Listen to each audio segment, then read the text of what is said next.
Sir sir बहुत सारे बच्चे पूछ रहे हैं बोर्ड में से आपके गेस्ट पेपर में से कुछ आता है कि नहीं। 2021 से लेकर 2024 के बीच में हमारे गेस्ट पेपर्स ने बोर्ड में कैसे धमाल मचाई, आओ बताते हैं।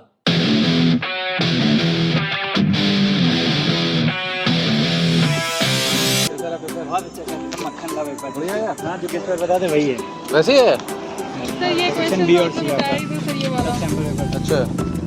इजी था सर पेपर। सही नहीं था। कितने आ जाने चाहिए? 30 प्लस। यस सर, बहुत अच्छा हुआ। आया जो पढ़ाया था सब आ गया। सर आज का मतलब आपने जो कराया था, मतलब आपने पूरा पेपर ही लीक करा दिया। मतलब आज लीक हो गया पेपर तो बिल्कुल बढ़िया है, सेम टू सेम आ गया वैसे। वही क्वेश्चन वही वाला आ गया, तो स्कूटर वाला आपने नहीं। हाँ, तो कैसा हुआ पेपर? अच्छा गया। बढ़िया। कितने नंबर आने की उम्मीद? देखिए 35 तक आ जाने चाहिए। 35 तक आ जाएंगे, क्या बात है। गुड आफ्टरनून बेटा, गुड आफ्टरनून। कैसा हुआ पेपर? कितने नंबर आ रहे हैं? 30 प्लस। क्या बात। पेपर बहुत आसान आ गया यार। हाँ सर पेपर आसान आ गया। सैंपल पेपर तो छाप के दे दिए इन्होंने हमारे हैं। सर एक क्वेश्चन तो आपने बताया था, यही आया था ना। सर अगर आप ना होते तो आईटेक की बात और क्या होता। गेस्ट पेपर्स के लिए सर थैंक यू बोलना था सर, बहुत अच्छे गेस्ट पेपर से बहुत हेल्प हुई। क्या बात है, very good. Sir paper one की थी जो काम ने बताया था सब वही आया था, थोड़ा सा उसकी वैल्यू चेंज थी, बाकी सब पूरा वही आया है। क्या बात है यार, अब वैल्यू भी चेंज करेंगे, बोर्ड वाले वैल्यू भी चेंज करेंगे तो पूरा पेपर। लास्ट क्लास में हम लोगों ने बात की थी मैट्रिसेस डिटर्मिनेंट्स के बारे में। आज हम लोग बात करते हैं, जल्दी से रिकैप्चुलेट करते हैं रिलेशंस को और फंक्शंस को। तो सबसे पहले हम लोग रिलेशंस की बात करते हैं। रिलेशन क्या होता है, कितने प्रकार के रिलेशंस होते हैं, क्या क्या चीज़ें हैं, ये सारी चीज़ें समझते हैं। सबसे पहले अगर हम रिलेशन की बात करें, रिलेशन जो होता है एक कार्टेशियन प्रोडक्ट का सबसेट होता है। Relation is a subset of a Cartesian product. Cartesian product क्या होता है, दो सेट्स के बीच में या एक सेट का खुद के साथ अगर each element, if every element of A is related to every element of another set B, then that is known as Cartesian product. Cartesian product किसको कहते हैं कि अगर ए के सारे एलिमेंट्स बी के सारे एलिमेंट्स से एसोसिएटेड हों। इसको अगर हमने ए क्रॉस बी लिखा है तो ये ऑर्डर्ड पेयर होता है। ऑर्डर्ड पेयर का मतलब क्या है? ऑर्डर्ड पेयर का मतलब है ए अगर पहले लिखा है तो ए के एलिमेंट्स पहले आएंगे, बी अगर बाद में लिखा है तो बी के एलिमेंट्स बाद में आएंगे। So every element of A will be related to every element of B. So ये इस तरीके से जो ये सेट बना, ये जो रिलेशन बना, इसी को हम क्या बोल रहे हैं? इसी को हम बोल रहे हैं कार्टेशियन प्रोडक्ट। ये जो सेट्स बन के आए ना पूरे के पूरे, paired ordered pair. Ordered pair का मतलब है ऑर्डर से लिखे हुए हैं और पेयर के फॉर्म में है। ये जो ऑर्डर्ड पेयर आया यहाँ से सेट के फॉर्म में, इसी को हम क्या कहते हैं? इसी को हम कहते हैं कार्टेशियन प्रोडक्ट। अब रिलेशन जो होता है इसी कार्टेशियन प्रोडक्ट का एक सबसेट होता है। क्या होता है? इसी कार्टेशियन प्रोडक्ट का एक सबसेट। सबसेट का मतलब है रिलेशन कुछ इस तरीके से दिया हो सकता है। रिलेशन सच दैट, इस तरीके से दिया होता है। रिलेशन दिया है R is equals to A comma B। अच्छा, यहाँ पे स्मॉल ए स्मॉल बी दे दिया है, तो इसको इस तरीके से नहीं लिखेंगे। मैं आपको एक अच्छा सा एग्जांपल देता हूँ, उस एग्जांपल से समझाता हूँ। फॉर एग्जांपल यहाँ पे अगर A सेट दिया है लेट्स से 3 4 और B दिया है 1 2। यहाँ पे जो आपका कार्टेशियन प्रोडक्ट आएगा, वो कार्टेशियन प्रोडक्ट क्या आएगा? ये आ जाएगा 3 1 3 2 4 1 4 2।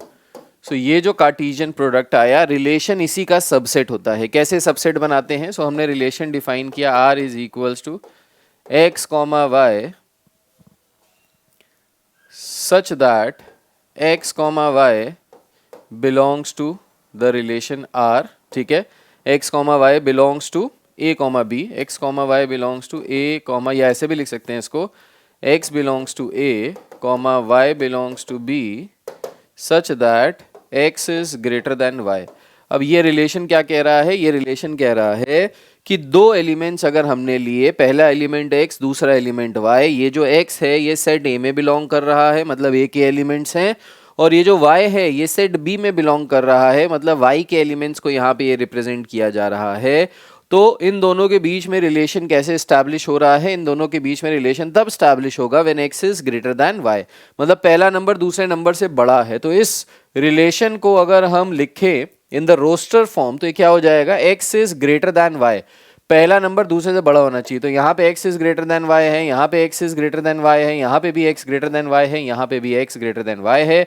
तो ये जो रिलेशन आ गया 3-1, 3-2, 4-1, 4-2, ये क्या आ गया, इस रिलेशन को हम ये जो रिलेशन आया है this is a subset of the Cartesian product. तो कार्टेशियन प्रोडक्ट का सबसेट है, हर सेट खुद का सबसेट होता है, वैसे ही ये जो रिलेशन है ये इस कार्टेशियन प्रोडक्ट का सबसेट है। ठीक है, अब ये जो रिलेशन निकल के आया जिसमें सारे एलिमेंट्स आ गए जो कार्टेशियन प्रोडक्ट में आ रहे थे, ऐसे रिलेशन को हम कहते हैं यूनिवर्सल रिलेशन। यूनिवर्सल रिलेशन का मतलब क्या है? यूनिवर्सल रिलेशन का मतलब है कार्टेशियन प्रोडक्ट में आने वाले सारे एलिमेंट्स अगर इसमें आ जाए तो इसको हम यूनिवर्सल रिलेशन कहते हैं। ठीक है, क्लियर हो गया? कोई दिक्कत वाली बात तो नहीं है यहाँ पे? बिल्कुल बेसिक से पढ़ाएंगे, बिल्कुल बेसिक से सारी बातें करेंगे, सारी चीज़ें बेसिक से की जाएंगी। अब जब भी हम रिलेशन को जब रिप्रेजेंट करते हैं तो हम 3 तरीके से रिप्रेजेंट करते हैं, 3 तरीके से। पहला तरीका हो गया आपका set builder form. Set builder form में हम क्या करते हैं? सेट बिल्डर फॉर्म में हम थोड़ी सी इंग्लिश और थोड़ी सी मैथमेटिकल लैंग्वेज का यूज करते हैं, मैथमेटिकल लैंग्वेज का यूज करते हैं टू रिप्रेजेंट सेट्स। जैसे मैंने यहाँ पे ये जो एग्जांपल दिया है, ये एग्जांपल है, इस तरीके से ये इसको कहते हैं सेट बिल्डर फॉर्म। दूसरा वाला जो तरीका होता है उसको कहते हैं रोस्टर फॉर्म। रोस्टर फॉर्म में हम सारे के सारे एलिमेंट्स को सेट्स के फॉर्म में रिप्रेजेंट कर देते हैं इस तरीके से। तो ये वाला जो फॉर्म हो गया इसको हम कहते हैं रोस्टर फॉर्म। तीसरा वाला जो फॉर्म है उसको हम कहते हैं arrow diagram.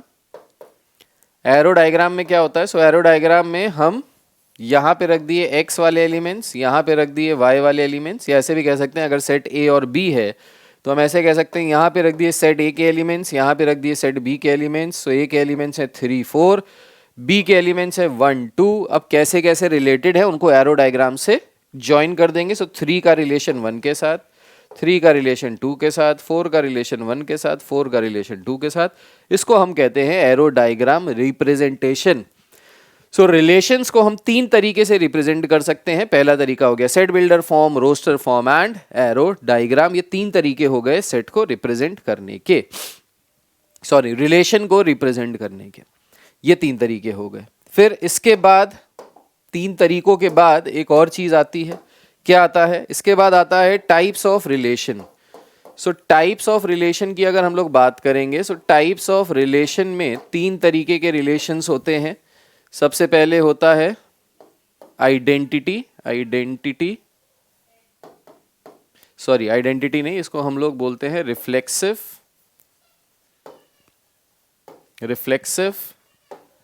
Symmetric and transitive. Reflexive, symmetric and transitive 3 types के रिलेशंस होते हैं। अब यहाँ से क्वेश्चंस आपसे पूछे जा सकते हैं, ये इंपॉर्टेंट पार्ट है रिलेशन का। रिफ्लेक्सिव, सिमेट्रिक और ट्रांजिटिव 3 तरह के रिलेशंस होते हैं।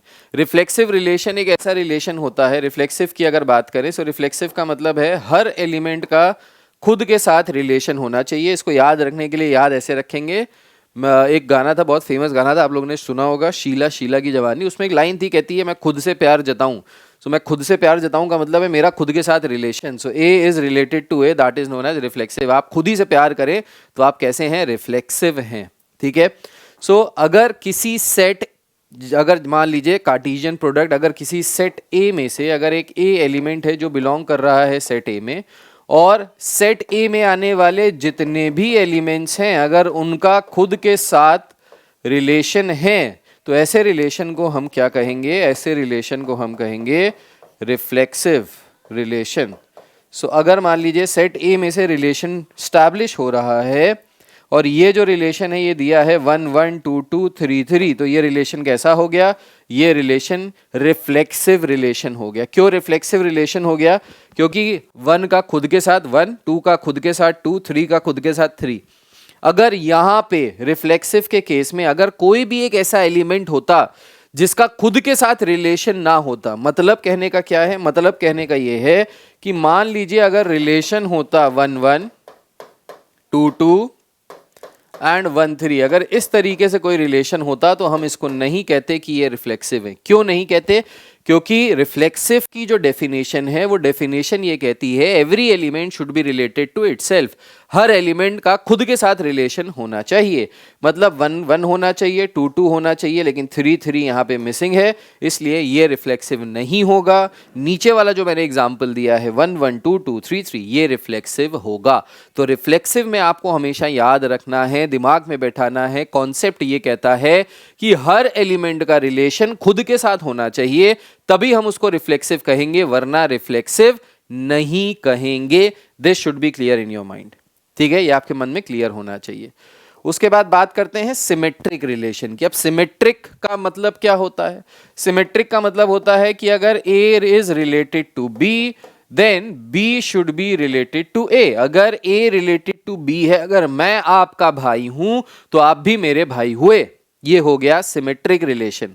लेकिन अगर मैं ये बोलूं कि मैं वरद का पिताजी हूं, मैं वरद का पापा हूं, तो उल्टा अगर बोला जाए तो वरद मेरे पापा नहीं हो जाएंगे, वरद मेरा बेटा हो जाएगा, राइट? तो उल्टा हो जाएगा, वो वहां पे सिमेट्रिक रिलेशन फॉलो नहीं कर रहा। ठीक है, सो सिमेट्रिक का मतलब क्या होता है? सिमेट्रिक का मतलब होता है जैसे A अगर रिलेटेड टू B है तो उसी को उल्टा कर लो, B is related to A होना चाहिए, तभी रिलेशन सिमेट्रिक होगा।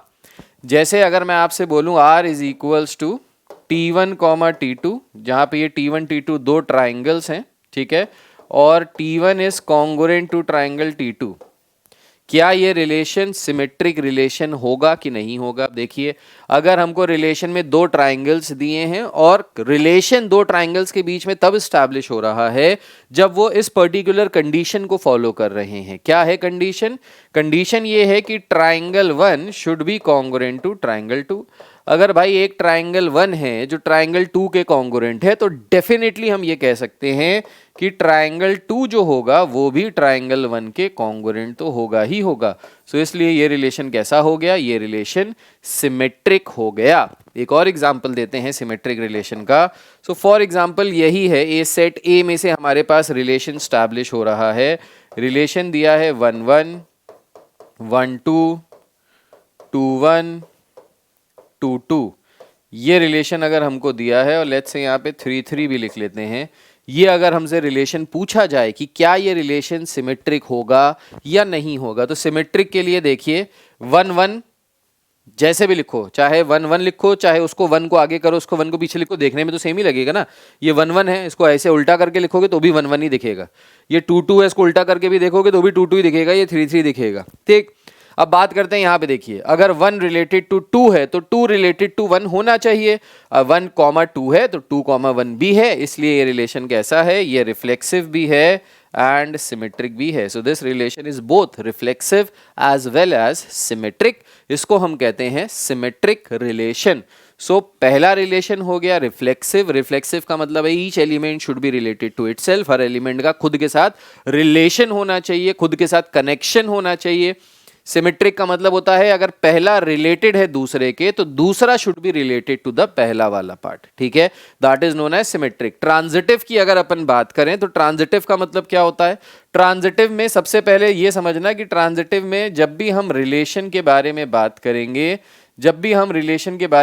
करेंगे, तो ट्रांजिटिव में हमेशा हम लोग 3 एलिमेंट्स लेंगे, A, B and C, which will be belonging to the set A। So यहाँ पे ट्रांजिटिविटी के केस में देखो, रिफ्लेक्सिव के केस में, सिमेट्रिक के केस में हम सिर्फ 2 पेयर्स लेते हैं, 2 नंबर्स लेते हैं, 2 क्वांटिटीज लेते हैं, 2 एलिमेंट्स लेते हैं जिनके बीच में रिलेशनशिप स्टैब्लिश कर रहे होते हैं। वेयर एज ट्रांजिटिविटी के केस में हम 3 एलिमेंट्स लेते हैं जिनके बीच में हम रिलेशनशिप स्टैब्लिश कर रहे होते हैं। ये 3 एलिमेंट्स हमने मान लिए, लेट्स से ABC। अब ये कहता क्या है? ट्रांजिटिविटी की प्रॉपर्टी कहती क्या है? सो ट्रांजिटिविटी की प्रॉपर्टी ये कहती है कि अगर A रिलेटेड टू B है and B related to C है, तो यहाँ से अगर हम ये स्टैब्लिश कर लें कि A रिलेटेड टू C है, तो हम कहते हैं कि जो हमारा रिलेशनशिप है वो कैसा है? वो ट्रांजिटिव है, वरना ट्रांजिटिव नहीं है। ठीक, इसका एग्जाम्पल की अगर हम बात करें, सो अगेन अगर हमारे ABC ये 3 नंबर्स जो हैं, ABC ये 3 नंबर्स जो हैं वो सेट A से बिलोंग कर रहे हैं। अब हम इसका अगर एक रिलेशन के फॉर्म में बनाएं, सो ये हमने बनाया 1 1 1 2 2 3 1 3। ठीक है, अब इस रिलेशन को अगर पूछा जाए कि ये रिलेशन बताइए रिफ्लेक्सिव सिमेट्रिक ट्रांजिटिव है कि नहीं है, तो जो रिफ्लेक्सिव सिमेट्रिक हम रिवाइज कर चुके हैं, पढ़ चुके हैं, पहले उसको देख लेते हैं। क्या ये रिफ्लेक्सिव है? तो 1 1 होना चाहिए था, 2 2 होना चाहिए था, 3 3 होना चाहिए था। नहीं है, ये रिफ्लेक्सिव तो नहीं है सर, कतई रिफ्लेक्सिव नहीं है। सिर्फ 1 का 1 के साथ है, 2 का 2 के साथ नहीं, 3 का 3 के साथ नहीं, रिफ्लेक्सिव नहीं है। सिमेट्रिक की अगर बात करें तो क्या ये सिमेट्रिक है? अब सिमेट्रिक के लिए देखिए, अगर 1 2 दिया है तो 2 1 होना चाहिए, 2 3 दिया है तो 3 2 होना चाहिए, 1 3 दिया है तो 3 1 होना चाहिए। कुछ भी नहीं है। अगर एक भी एक्सेप्शन आ जाता है तो हम कहते हैं ये सिमेट्रिक नहीं है। ठीक है, मान लीजिए अगर 1 2 दिया है और हम यहां पे लिख लें 2 1, 2 1 आ रहा है, लेकिन 2 3 भी तो दिया है, 3 2 भी आना चाहिए, 1 3 भी तो दिया है, 3 1 भी आना चाहिए, पर ऐसा नहीं आ रहा है। इस वजह से ये रिलेशन सिमेट्रिक नहीं होगा। तो सिमेट्रिक में अगर एक भी एक्सेप्शन आ जाएगा तो हम उसको सिमेट्रिक नहीं मानेंगे। बात करते हैं ट्रांजिटिविटी की। अब ट्रांजिटिविटी में कहता है ए बी सी, 3 अगर हमको एलिमेंट्स दिए हैं, अगर ए बी के साथ रिलेटेड है, बी सी के साथ रिलेटेड है, तो ए सी के साथ रिलेटेड होना चाहिए। फॉर एग्जाम्पल मैं बोलूं कि मैं हरमनदीप का भाई हूं, हरमनदीप बोले कि हरमनदीप आयुष का भाई है, तो भाई मैं भी तो आयुष का भाई हुआ, तो ये रिलेशन कैसा हुआ? ट्रांजिटिव हो गया। ठीक है, कैसा रिलेशन हुआ? ट्रांजिटिव हो गया। अब मैं अगर ये बोलूं मैं हरमनदीप का बॉयफ्रेंड हूं, हरमनदीप बोले कि हरमनदीप लेट्स से ईशा के बॉयफ्रेंड है, तो क्या ईशा मेरी बॉयफ्रेंड हो गई? ऐसा नहीं हो सकता। तो ये रिलेशन ट्रांजिटिव वाला रिलेशन नहीं होगा। ठीक है, सो यहां पे देखिए 1 रिलेटेड टू 2 है, 2 रिलेटेड टू 3 है, तो 1 रिलेटेड टू 3 होना चाहिए। यस, 1 3 यहां पे आ रहा है, इसलिए ये रिलेशन कैसा हो गया? ये रिलेशन 100% ट्रांजिटिव रिलेशन हो गया। So this is neither reflexive nor symmetric, just transitive. ये कैसा हो गया? ये ट्रांजिटिव रिलेशन हो गया। ठीक है, क्लियर है? ये कोई दिक्कत वाली बात तो नहीं है। अगर रिलेशन रिफ्लेक्सिव है, अगर ये रिलेशन रिफ्लेक्सिव है तो क्या ये सिमेट्रिक है? हाँ भाई, ये रिफ्लेक्सिव भी है, सिमेट्रिक भी है। क्यों सिमेट्रिक है समझिएगा। ये सिमेट्रिक इसलिए भी है क्योंकि 1 1 को उल्टा भी करोगे तो भी 1 1 ही तो आएगा, तो सिमेट्रिक भी है। ये रिफ्लेक्सिव भी है, ये सिमेट्रिक भी है। ठीक है, सो यहाँ पे आपको कंफ्यूज किया जा सकता है। कंफ्यूज नहीं होने का, ठंडा पानी पीने का, एंजॉय करने का, बढ़िया, कोई दिक्कत वाली बात नहीं है। ठीक है, सो इस तरीके से हम रिलेशनशिप्स को ब्रेक कर सकते हैं 3 टाइप्स में, 3 टाइप्स में हम अपने रिलेशनशिप को ब्रेक कर सकते हैं। ठीक है, ये तीनों टाइप्स लिख लीजिए, इसमें कोई दिक्कत परेशानी हो तो पूछ लीजिए, वैसे इसको लिख लीजिए, ये काम आएगा आपके आगे। और अभी इसके कुछ क्वेश्चंस कराएंगे तो आपको क्वेश्चन से और ज़्यादा आइडिया हो जाएगा, ये समझ में आ जाएगा कि हाँ क्या करना है, कैसे करना है, क्या सारी चीज़ें हैं।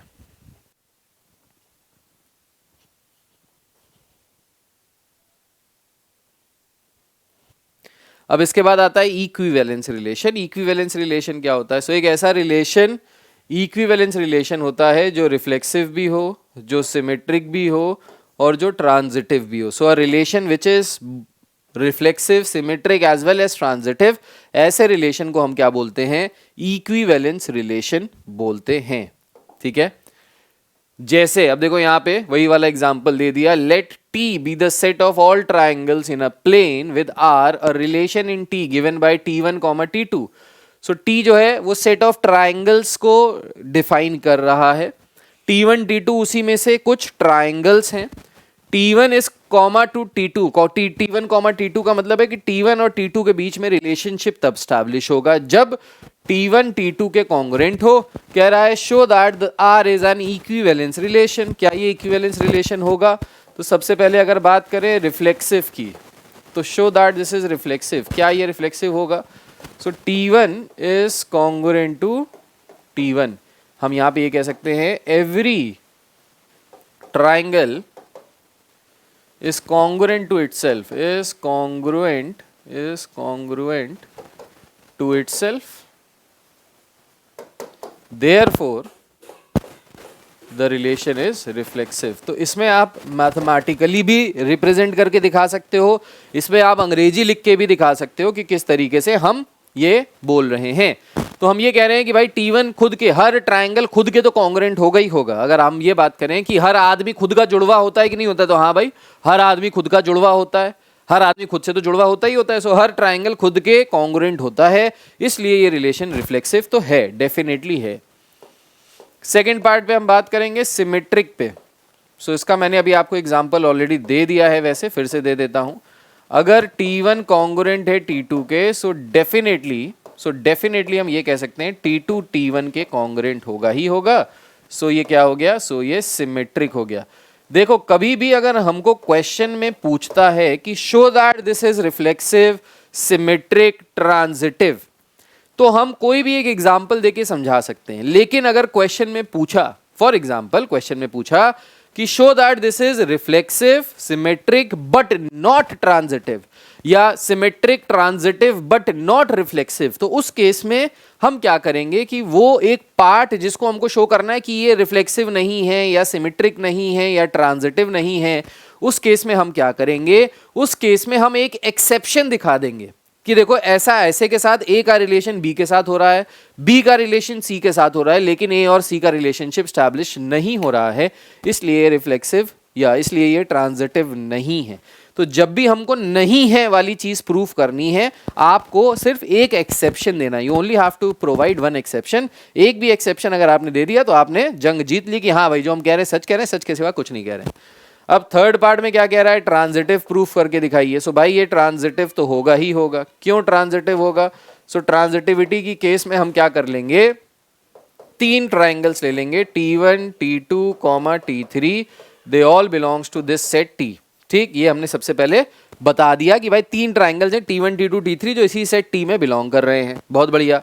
अब हमने यहां से बोला T1 is congruent to T2 and T2 is congruent to T3, तो यहां से डेफिनेटली हम ये कह सकते हैं कि T1 is also congruent to T3। अगर T1 T2 के कॉन्ग्रुएंट है, T2 T3 के कॉन्ग्रुएंट है, तो डेफिनेटली हम ये कह सकते हैं कि T1 T3 के कॉन्ग्रुएंट है। तो इसलिए ये रिलेशन कैसा हो गया, ट्रांजिटिव हो गया, फॉर श्योर ट्रांजिटिव रिलेशन है। और तीनों हो गया, सो देयरफॉर कैसा हो गया ये रिलेशन, देयरफॉर ये रिलेशन हो गया N equivalence relation, equivalence relation हो गया। ठीक है, अब ये वाला क्वेश्चन देखिए। इस क्वेश्चन में देखिए, ये भी बढ़िया क्वेश्चन है। Let L be the set of all lines in a plane and let R be the relation defined as R is equals to L1, L2। मतलब है जो ये रिलेशन है वो L1 L2 के बीच में स्टैब्लिश हो रहा है। दो लाइन्स L1 L2 के बीच में स्टैब्लिश हो रहा है। कब हो रहा है? जब L1 परपेंडिकुलर है L2 के। जब पहली लाइन दूसरे लाइन के परपेंडिकुलर है तो ये रिलेशन स्टैब्लिश हो रहा है। अब अगर हम रिफ्लेक्सिव की बात करेंगे, रिफ्लेक्सिव, क्या ये रिफ्लेक्सिव होगा? अब देखो कह रहा है show that R is symmetric but neither reflexive nor transitive. अब ये शो करना है कि ये रिफ्लेक्सिव नहीं है। अगर रिफ्लेक्सिव नहीं है का मतलब क्या है कि यहाँ पे हमको एक्सेप्शन देना है। ठीक, अब एक्सेप्शन कैसे देंगे? तो एक्सेप्शन हम ऐसे दे सकते हैं, L1 is not perpendicular, is not perpendicular to itself. तो बस हमने यहाँ पे एक एक्सेप्शन दे दिया, बस बात खत्म हो गई। क्या बोला हमने? कहा अगर लाइन L1 है तो वो खुद के परपेंडिकुलर नहीं हो सकती। कोई भी लाइन खुद के परपेंडिकुलर हो सकती है? नहीं हो सकती भाई, पॉसिबल ही नहीं है। तो हमने एक एक्सेप्शन दे दिया, बात खत्म हो गई। आगे बढ़ जाते हैं, सिमेट्रिक पे आ जाते हैं। अब ये सिमेट्रिक तो होगा ही होगा, डेफिनेटली होगा। अगर सिमेट्रिक होगा तो इसके लिए हम क्या लिख रहे हैं? हम लिख रहे हैं L1 is related to L2 by L1 is perpendicular to L2, so L2 is also perpendicular to L1। भाई जाहिर सी बात है, अगर L1 L2 के परपेंडिकुलर है तो L2 L1 के भी तो परपेंडिकुलर होगी। पहली लाइन दूसरी लाइन के परपेंडिकुलर है, इस तरीके से समझिए। अगर ये L1 है, ये L2 है, अगर L1 is perpendicular to L2 तो हम ये भी तो कह सकते हैं L2 is perpendicular to L1। तो बस हमको इतना सा लिखना है, बात खत्म। ज़्यादा समझाना नहीं है, ज़्यादा एग्जामिनर को मुंह नहीं लगाना, एग्जामिनर को दूर रखना है और दूर दूर से समझा देना है बस। ठीक है, आप सिमेट्रिक में इस तरीके से भी दिखा सकते थे कि सबसे पहले आपने बता दिया सिमेट्रिक होता क्या है। सिमेट्रिक का मतलब होता है कि अगर A रिलेटेड टू B है तो B रिलेटेड टू A होना चाहिए। फिर आपने ये बता दिया L1 is related to L2 means L1 is perpendicular to L2, so L2 is also perpendicular to L1, therefore the relation is symmetric. Now let's talk about transitive. अब transitive में हम क्या करेंगे? तीन लाइंस लेंगे। तो सबसे पहले हमने लिख लिया L1 L2 L3, ये तीनों की तीनों लाइन्स बिलोंग कर रही हैं इस सेट L में। ठीक है, अब यहाँ से देखिए, नाउ ट्रांजिटिव का मतलब क्या होता है? ट्रांजिटिव का मतलब होता है अगर A रिलेटेड टू B है and B related to C है then A related to C होना चाहिए, ये कहती है ट्रांजिटिविटी की कंडीशन। सो हमने 3 लाइंस ले ली, L1 L2 L3। हमने बोला L1 is perpendicular to L2 and L2 is perpendicular to L3। तो अगर हम ये बोले L1 is perpendicular to L2, L1 perpendicular है L2, समझाने के लिए बता रहा हूँ, आप डायग्राम भी बना सकते हैं चाहो तो। L2 परपेंडिकुलर है L3 के, तो अगर L2 परपेंडिकुलर है L3 के तो ये हो गई आपकी लाइन L3। अब ये L2 क्या है? परपेंडिकुलर है L3 के। बहुत अच्छी बात है।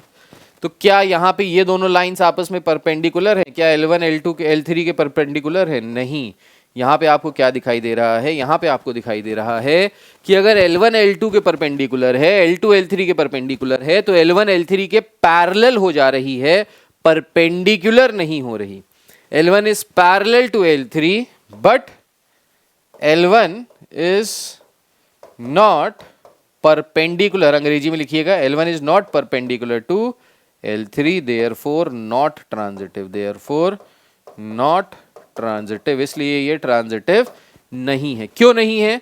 क्योंकि पहली 2 लाइंस तो है, ये दोनों तो रिलेशन फॉलो कर रहे हैं, ये दोनों भी रिलेशन फॉलो कर रहे हैं, पर पहला और तीसरे का रिलेशनशिप नहीं आ रहा, इसलिए this is only symmetric, neither reflexive nor transitive. ये इसमें लिखना है, ये आपका फाइनल आंसर आना चाहिए।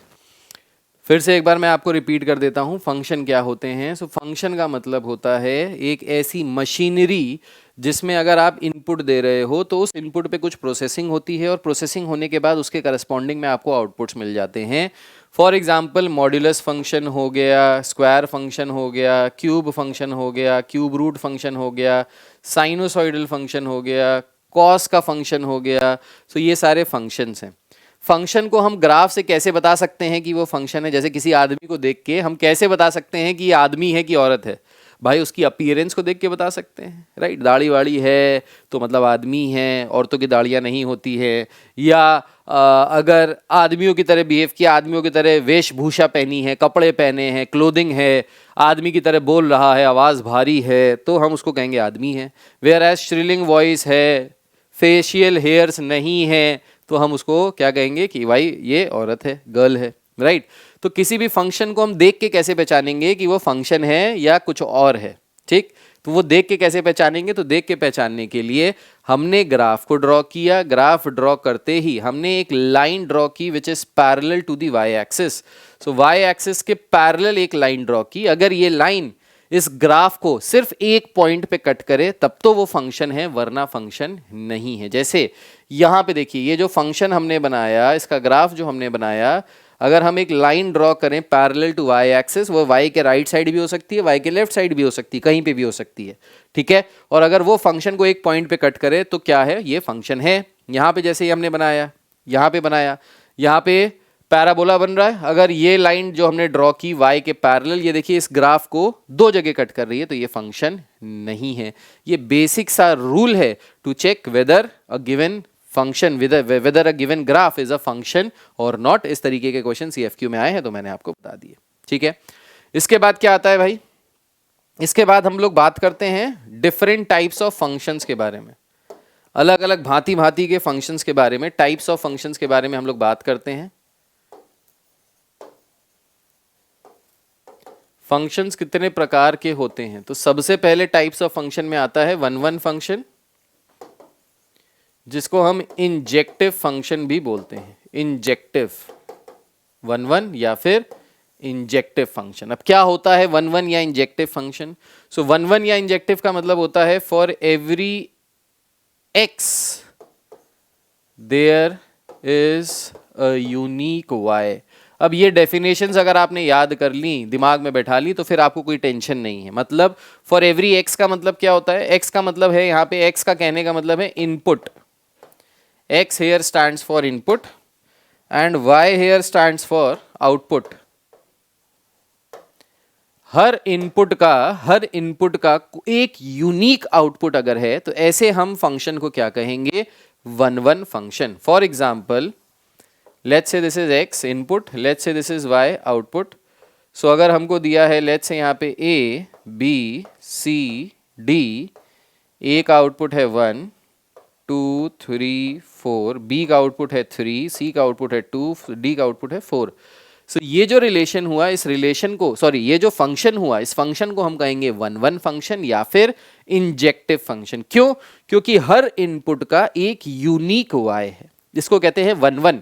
सो 1-1 का मतलब कैसे हो गया? जैसे आपकी क्लास में कुछ बच्चे होंगे जो बिल्कुल दिल से बिल्कुल लॉयल होंगे अपनी गर्लफ्रेंड या बॉयफ्रेंड के लिए, तो वो कैसे हो गए? 1-1 हो गए। जिनका बस एक का एक के साथ चल रहा है, that is known as 1-1 function. जैसे हमारी भी क्लास में बहुत सारे बच्चे हैं जिनकी मैडम हैं, 10-10 साल का रिलेशन है, नर्सरी में एक दूसरे के साथ जीने मरने की कस्में खा ली थी और जीने मरने की बातें कर ली थी। तो वो जो हमारे क्लास के होनहार यशस्वी बच्चे हैं, वही बच्चे क्या हैं? 1-1 फंक्शन हैं, ठीक। वेयर एज कुछ बच्चे इस तरीके से भी होंगे, x और y, यहाँ पे इनपुट है लेट्स से 1 2 3 4 5, यहाँ पे आउटपुट है जैसे a b c d। 1 का इनपुट है a, 2 का इनपुट है a, 3 का इनपुट है b, 4 का इनपुट है c, 5 का इनपुट है d। अब देखो यहाँ पे ये जो रिलेशन हुआ, ये रिलेशन कैसा है? ये रिलेशन तो भाई डेफिनेटली 1-1 है, या इसको इंजेक्टिव बोलेंगे। लेकिन ये जो रिलेशन है, दिस इज नॉट 1-1, या फिर इसको क्या बोल सकते हैं? इसको बोलते हैं मैनी 1। क्यों मैनी 1 बोलते हैं? जो 1-1 नहीं होता वो मैनी 1 होता है। जैसे ये यहाँ पे देखिए, 1 का रिलेशन 2 के साथ भी है और 2 का रिलेशन भी, सॉरी, 1 का a के साथ भी है, 2 का भी a के साथ। अब ये दो ऐसे हैं जो एक ही के पीछे पड़े हुए हैं। तो आपकी क्लास में कुछ ऐसे भी बच्चे होंगे जो बहुत ही ज्यादा होनहार होंगे, पहले वालों से ज्यादा होनहार, उनके 2-2 3-3 गर्लफ्रेंड, 2-2 3-3 बॉयफ्रेंड होंगे। तो ऐसे बच्चे जो हो गए वो हो गए मैनी 1, ठीक है। सो 1-1 मीन्स एक का एक के साथ, मैनी 1 मीन्स 2-3 का एक के साथ, तो वो हो सकता है many 1। So this is the basic difference between types of function. अब हम कैसे प्रूव कर सकते हैं कि कोई फंक्शन 1-1 है या नहीं है, ये हम कैसे प्रूव कर सकते हैं? तो इसको प्रूव करने के लिए एक सिंपल सा बेसिक सा तरीका है। बस वो सिंपल सा बेसिक सा तरीका अगर आपने फॉलो कर लिया तो हम प्रूव कर सकते हैं कि कोई भी फंक्शन 1-1 है या नहीं है। कैसे कर सकते हैं? सो इसका प्रूफ ये है कि सबसे पहले हम मान लें कि let fx1 is equals to fx2, suppose कर ले, और यहां से इसको सॉल्व करने के बाद अगर हम किसी तरीके से ये निष्कर्ष पे आ सके, कंक्लूजन पे आ सकें कि x1 x2 के बराबर है, तो हम कहेंगे हमारा फंक्शन कैसा है? 1-1 फंक्शन है। फॉर एग्जाम्पल, अगर एक हमको फंक्शन दिया है from integer to integer given by fx is equals to x square, या इंटीजर टू इंटीजर ना करके इसको नेचुरल टू नेचुरल कर लेते हैं, नेचुरल टू नेचुरल, ठीक है। अब नेचुरल टू नेचुरल का मतलब क्या है? यहाँ पे नेचुरल टू नेचुरल का मतलब है बेसिकली कि जो हमारा इनपुट है इस फंक्शन का वो भी नेचुरल नंबर है, और जो हमारा आउटपुट है इस फंक्शन का वो भी नेचुरल नंबर है, ठीक है। तो अगर हमारा फंक्शन है fx is equals to x square, हमको चेक करना है क्या ये 1-1 है कि नहीं है। तो कैसे चेक करेंगे? तो सबसे पहले हम क्या लिख लेंगे? सबसे पहले हम लिख लेंगे let f of x1 is equals to f of x2। अब यहाँ पे x1 की जगह क्या डालेंगे? x की जगह x1 डालेंगे, तो आ जाएगा x1 का square is equals to x2 का स्क्वायर। इसको अगर यहाँ से सॉल्व करेंगे तो क्या आ जाएगा? यहाँ से आ जाएगा x1 is equals to x2। क्यों? वैसे अगर आप नॉर्मली सॉल्व करते तो आप लिखते x1 is equals two plus minus x2, जैसे आपने बचपन में कुछ इक्वेशन सॉल्व की होंगी। For example x square is equals to 25, तो हम यहाँ से x की वैल्यू लिखते थे प्लस माइनस 5। यहाँ से हम x की वैल्यू क्या लिखते थे? Plus minus 5। क्यों? क्योंकि प्लस 5 करोगे मल्टीप्लाई तो भी 25 आएगा, माइनस 5 इंटू माइनस 5 करोगे तो भी 25 आएगा। लेकिन हम यहाँ पे नेचुरल नंबर्स की बात कर रहे हैं। नेचुरल नंबर्स नेगेटिव नहीं होते, जीरो नहीं होते, इसलिए x1 x2 के बराबर ही होगा, कभी भी नेगेटिव के बराबर नहीं आएगा। अगर हम इसको ड्रॉ करके देखें, समझने की कोशिश करें कि क्या हमको ये दिखाई दे रहा है कि नहीं, तो हमने इनपुट में नेचुरल नंबर्स रखे, आउटपुट में भी नेचुरल नंबर्स रखे। सो इनपुट पे अगर हम कोई भी नेचुरल नंबर डालते हैं तो 1 का स्क्वायर हो जाएगा 1, 2 का स्क्वायर हो जाएगा 4, 3 का स्क्वायर हो जाएगा 9, 4 का स्क्वायर 16, 5 का स्क्वायर 25, 6 का स्क्वायर 36। अब यहाँ पे देखिए हर एक इनपुट का एक यूनिक आउटपुट है। कोई दो नंबर ऐसे नहीं है जिनका स्क्वायर करने पे सेम आउटपुट आ रहा है। इसलिए ये जो फंक्शन है ये कैसा है? 1-1 फंक्शन है। This is definitely a 1-1 function, yeah, this is definitely an injective function. Now let's take an example of many one function.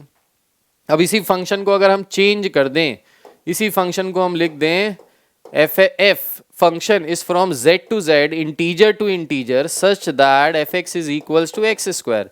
अब देखिए इसी फंक्शन में हमने थोड़ा सा ट्विस्ट एंड टर्न किया और ये फंक्शन देखना बदल जाएगा। क्यों बदल जाएगा?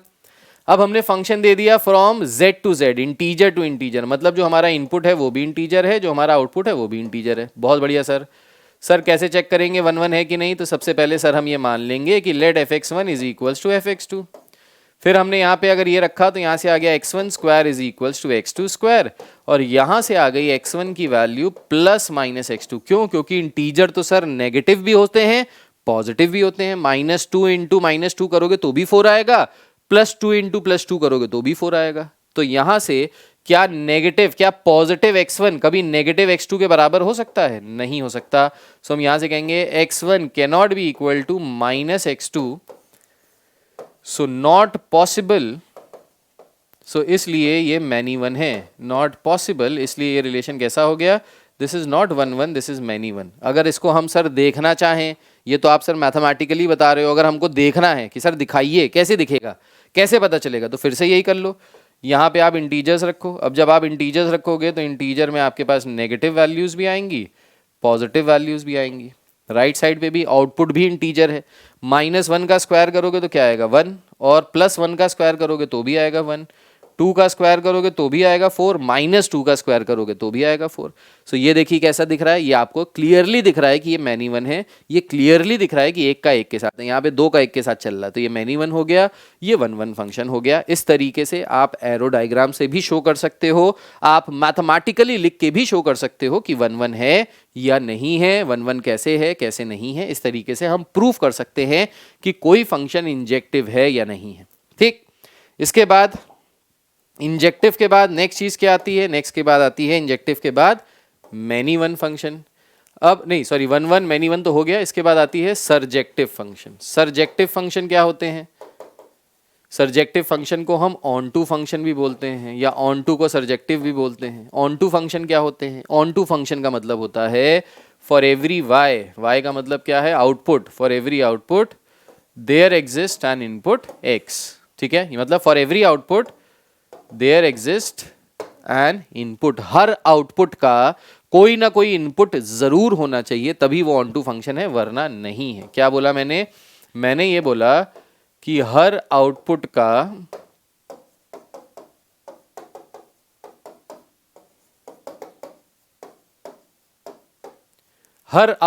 का कोई ना कोई इनपुट जरूर होना चाहिए।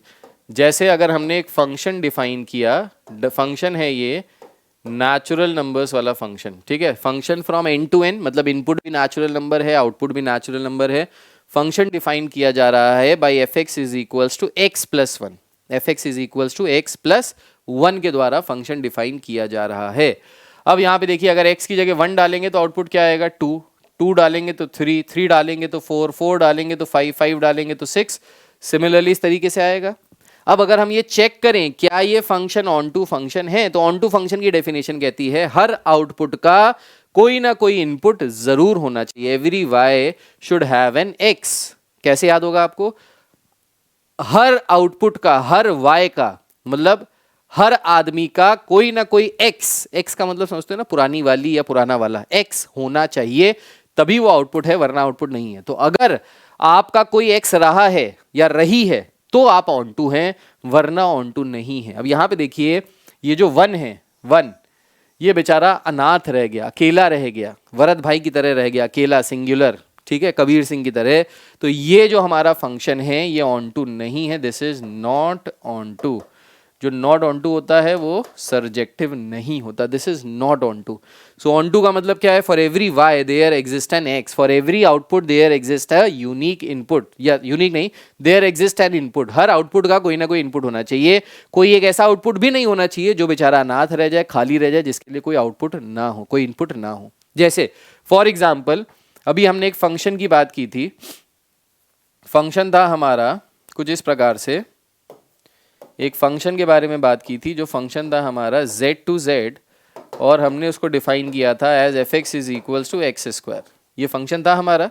ठीक है, अब इस फंक्शन का डायग्राम देखिए आप, अगर एरो डायग्राम देखा जाए तो z का मतलब है इंटीजर, इंटीजर का मतलब है नेगेटिव नंबर्स भी होंगे, पॉजिटिव नंबर्स भी होंगे, राइट। सो यहाँ पे नेगेटिव नंबर्स भी ले लेते हैं, पॉजिटिव नंबर्स भी ले लेते हैं। अब f x is equal to x square, -3 का स्क्वायर क्या होगा, -3 का स्क्वायर होगा 9, सो -3 का स्क्वायर हो गया 9 के बराबर, ठीक है। 3 का स्क्वायर क्या होगा, 3 का स्क्वायर भी होगा 9 के बराबर। -2 का स्क्वायर क्या होगा, ये होगा 4 के बराबर, 2 का स्क्वायर भी 4 के बराबर, 1 का स्क्वायर भी 1 के बराबर, -1 का स्क्वायर भी 1 के बराबर, 0 का स्क्वायर 0 के बराबर। अब यहाँ पे आप किसी भी नंबर का स्क्वायर करते हो, जब भी आप किसी भी नंबर का स्क्वायर करते हो तो स्क्वायर हमेशा कैसा होता है, पॉजिटिव होता है, यस। यहाँ पे देखिए ये बेचारे कुछ नेगेटिव नंबर्स हैं, ये तो कुछ एग्जांपल हैं, ये -∞ तक जाएंगे, तो ये सारे नंबर्स ऐसे हैं जिनका कोई भी आउटपुट नहीं आएगा। प्लस पॉजिटिव की भी बात करें तो the numbers which are not perfect square, जैसे 2, 3, 5, 7, 8, 10, 11, 12, 13, 14, 15, ये नंबर परफेक्ट स्क्वायर नहीं है। इनका अगर आप स्क्वायर करो तो परफेक्ट स्क्वायर नहीं आता है, राइट।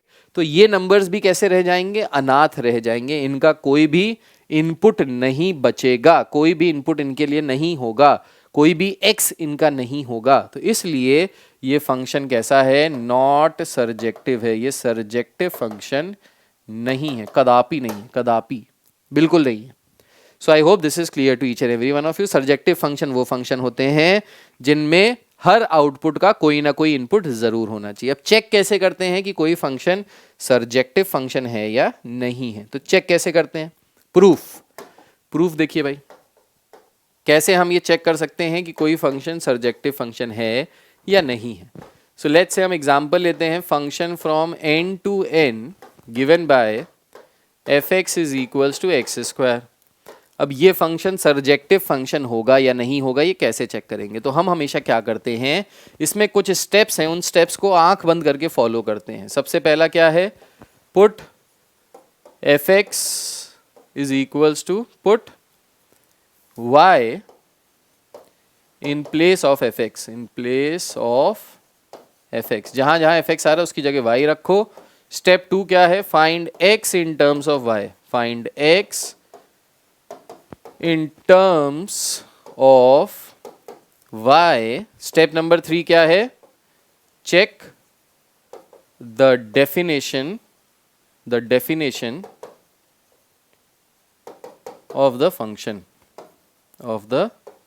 फंक्शन की डेफिनेशन चेक कर लीजिए, आपको सारी चीजें क्लियर हो जाएंगी, ठीक है।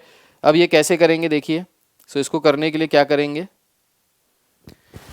तो सबसे पहले f(x) की जगह y रख देंगे, तो ये हो गया y is equals to x square. फिर x निकालेंगे इन टर्म्स ऑफ y, सो अगर यहाँ से x निकालें इन टर्म्स ऑफ y तो x की वैल्यू आ जाएगी root of y।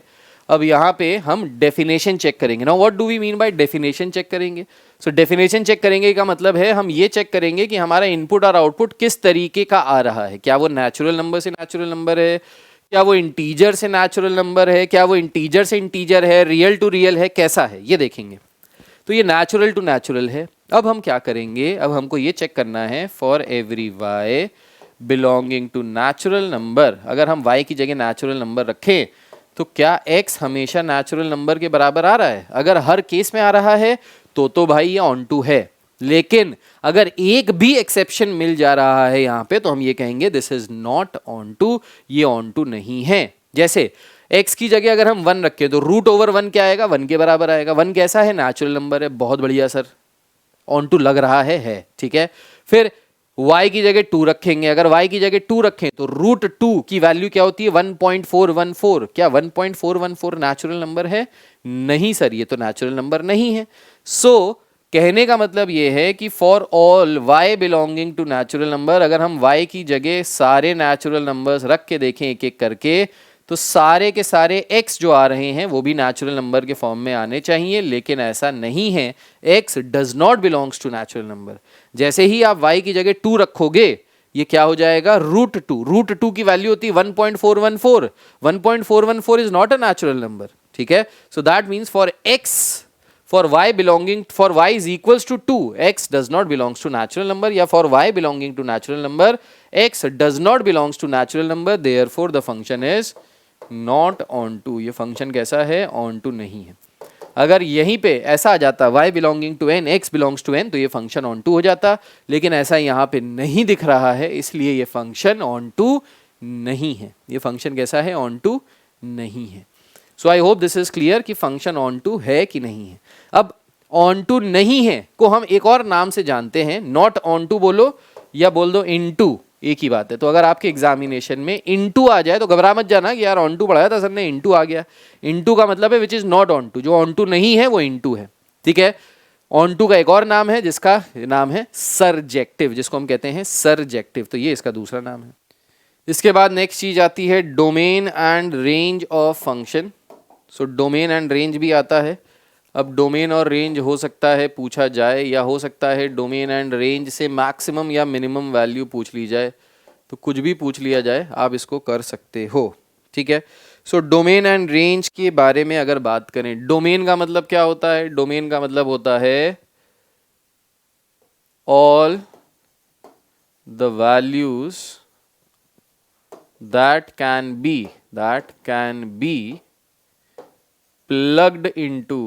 plugged into x, वो सारी वैल्यूज जो x में डाली जा सके, वो सारी वैल्यूज जो x में डाली जा सके सच दैट जो हमारा फंक्शन हो वो हमेशा कैसा हो, रियल हो, उसको कहते हैं domain.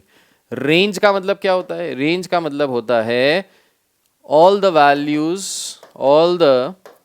Values of y with respect to x, x के रिस्पेक्ट में, एक्स में जो हम वैल्यूज डाल रहे हैं उन वैल्यूज के रिस्पेक्ट में जो आउटपुट निकल रहा है, जो y की वैल्यू आ रही है, उसको हम कहते हैं range of the function. For example अगर हम बात करें y is equals to sine x के बारे में, तो y is equals to sine x का मतलब है x की जगह हम क्या क्या यहां पे डाल सकते हैं सच दैट फंक्शन हमारा कैसा हो, रियल हो। तो हम यहाँ पे x की जगह भाई कुछ भी डाल सकते हैं, सारे रियल नंबर्स डाल सकते हैं, नेगेटिव नंबर डालो, पॉजिटिव नंबर डालो, कुछ भी डालो, x हमेशा कैसा होगा, रियल ही होगा। सो यहाँ पे इसका जो डोमेन हो गया वो किसके बराबर हो गया, इसका जो डोमेन हो गया इसको हम लिख सकते हैं x बिलोंग्स टू r। इसको हम ऐसे भी लिख सकते हैं कि इसका जो डोमेन हो गया, domain of this function is given by minus infinity से plus infinity, both of them are not included. इस तरीके से भी लिख सकते हैं, इस तरीके से भी x बिलोंग्स टू r, इस तरीके से भी लिख सकते हैं। दोनों का एक ही मतलब है कि यहाँ पे जो डोमेन है x की में हम क्या क्या वैल्यूज डाल सकते हैं, हम x में सारी रियल वैल्यूज डाल सकते हैं। अब इसकी अगर हम लोग रेंज की बात करें, रेंज का मतलब क्या है, रेंज का मतलब है कि जब हम x की जगह कोई भी वैल्यू डाल रहे हैं तो हमको y की वैल्यू क्या मिल रही है, ये y की वैल्यू क्या मिल रही है, ये हो गया इसका रेंज। तो अगर हम रेंज की बात करें तो इसका जो रेंज आएगा वो आ जाएगा -1 से +1 के बीच में, इस तरीके से लिखेंगे। ये क्लोज्ड ब्रैकेट लिखा है, क्लोज्ड ब्रैकेट का मतलब होता है, क्लोज्ड ब्रैकेट का मतलब क्या होता है, क्लोज्ड ब्रैकेट का मतलब होता है वैल्यूज आर इंक्लूडेड, ये वैल्यूज इंक्लूडेड है। तो जो साइन आउटपुट देता है, जो साइन x की वैल्यू आती है वो हमेशा -1 से 1 के बीच में रहती है, तो जो y है उसकी वैल्यू हमेशा -1 से 1 के बीच में रहेगी। ये हो गया इसका रेंज। क्लियर है, कोई दिक्कत वाली बात तो नहीं है, ठीक है। सो ये हो गया डोमेन और ये हो गया रेंज, मोटा मोटा अगर देखा जाए तो, ठीक है। अब जल्दी से बात कर लेते हैं कुछ स्पेशल टाइप के फंक्शंस के बारे में और उनके डोमेन और रेंज के बारे में, ठीक है। कुछ स्पेशल टाइप्स के फंक्शन, उनके डोमेन और रेंज के बारे में। So y is equals to x, ये जो y is equals to x है, फंक्शन दिया है y is equals to x, ये जो y is equals to x अगर फंक्शन दिया है तो इस फंक्शन का अगर ग्राफ देखें तो इसका ग्राफ कैसे बनता है, तो इसका ग्राफ बनता है कुछ इस तरीके से, ये होता है इसका graph, y is equals to x का ओरिजिन से 0,0 से पास होता है और इस तरीके से बनता है, ठीक। इसकी अगर हम लोग डोमेन की बात करें, डोमेन, सो डोमेन का मतलब क्या हो गया, डोमेन का मतलब हो गया वो सारी x की वैल्यूज, x की वैल्यू ये कहाँ से कहाँ तक ले सकता है, तो भाई ये है x पॉजिटिव, ये है x पॉजिटिव, ये है x नेगेटिव। सो -x से +x तक ये सारी वैल्यूज ले सकता है, तो इसका डोमेन क्या हो गया, ऑल रियल। और इसकी अगर रेंज की बात की जाए तो रेंज का मतलब है इसकी y की वैल्यूज कहाँ से कहाँ तक मिल रही हैं, तो इसकी y की वैल्यू -∞ से प्लस इन्फिनिटी मिल रही हैं, मतलब अगेन ऑल रियल। यहाँ पे भी माइनस इन्फिनिटी से प्लस इन्फिनिटी तक मिल रही हैं, तो ऑल रियल। अब ये जो y is equals to x है, ये कैसा फंक्शन है? इवन फंक्शन है या ऑड फंक्शन है? अब इवन फंक्शन ऑड फंक्शन के बारे में भी मैंने आपको कॉन्सेप्ट समझाया था जब हम लोग कर रहे थे डेफिनेट इंटीग्रेशन के क्वेश्चंस, राइट? डेफिनेट इंटीग्रेशन के जब हम लोग क्वेश्चन कर रहे थे प्रॉपर्टी वाले, उसमें मैंने आपको इवन फंक्शन और ऑड फंक्शन के बारे में कॉन्सेप्ट समझाया था। ऑड फंक्शन क्या होते हैं? ऐसे फंक्शन जिनमें x की जगह माइनस एक्स रखने से अगर माइनस एफ एक्स आ जाए, सो ऐसे फंक्शन को हम क्या कहते हैं? Odd function. जैसे फॉर एग्जांपल ये एक ऑड फंक्शन है, F x is equals to x है, अगर एफ एक्स की जगह माइनस एक्स रख दें, ये फंक्शन क्या है? ये फंक्शन है F x is equals to x. अब अगर हम x की जगह माइनस एक्स रख दें तो ये आउटपुट क्या आ जाएगा? ये आ जाएगा माइनस एक्स, यानी ये किसके बराबर आ जाएगा? माइनस एफ एक्स के। तो ये फंक्शन कैसा हो गया? ये फंक्शन हो गया एक ऑड फंक्शन। ऑड फंक्शन की एक खासियत होती है जिसके ऊपर एक क्वेश्चन CFQ में आया है, तो मैं आपको कॉन्सेप्ट के साथ वो क्वेश्चन भी बता दे रहा हूं। क्वेश्चन आया था कि जो ऑड फंक्शन होता है वो हमेशा सिमेट्रिक होता है, सिमेट्रिक अबाउट ओरिजिन। ये हमेशा ओरिजिन के अबाउट सिमेट्रिक होता है। सिमेट्रिक अबाउट ओरिजिन का मतलब होता है कि अगर आप ये मान लीजिए कि ओरिजिन पे एक शीशा रखा है तो इसकी same to same reflection image आपको इस शीशे में मिलेगी। जैसे यहाँ पे अगर आप मान लीजिए इस लाइन का शीशा रखा है तो इस शीशे के नीचे आपको ये पूरा क्या मिल रहा है? इसका इमेज। तो ये क्या है? ये सिमेट्रिक अबाउट ओरिजिन है।